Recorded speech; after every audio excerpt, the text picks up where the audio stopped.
Hi, Amanda. This is Kishea Boyd. I am thrilled to be able to comment on your post that I read.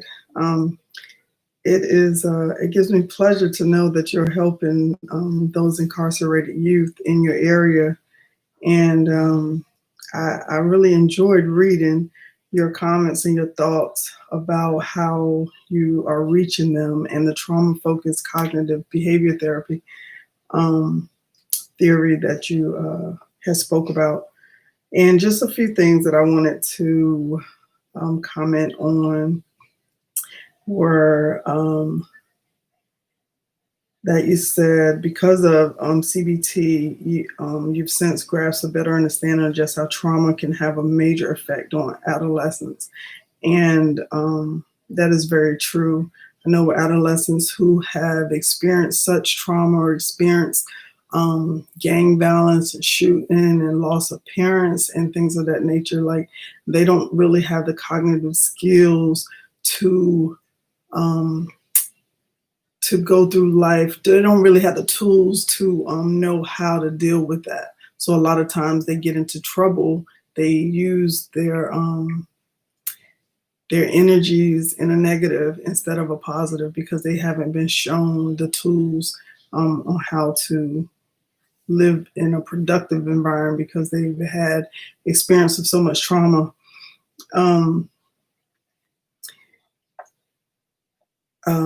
some of the things that you said you would like your clients to engage in is writing, letter, journaling. I know that's one of the things that one of my children who had to go to counseling, they encouraged her to do journaling and she loved it.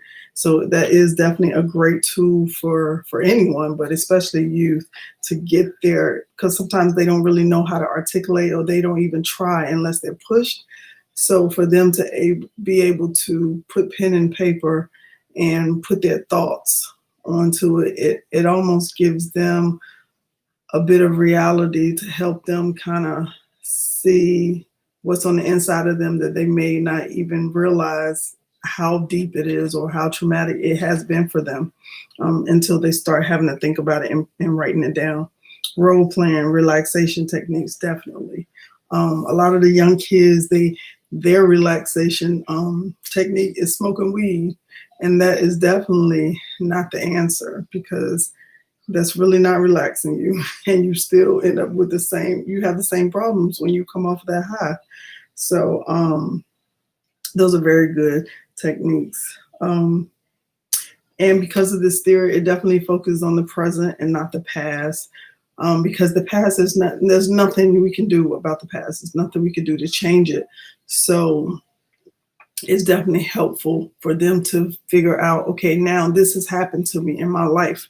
Now what can I do now to move forward, to not allow that to hinder me in my life? And especially if they're incarcerated, they really have a lot of time on their hands to try to process through those things.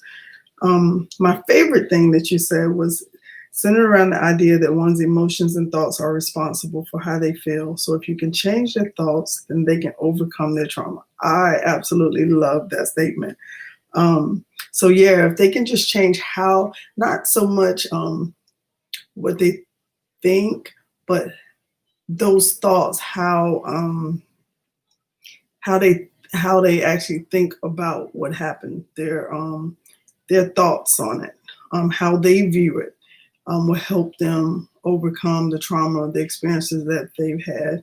Because if they view it in a negative, then they're always going to lean towards that. But if they can try to rewire their thinking or think about it in another aspect, in another light, then it's a road to helping them overcome their trauma.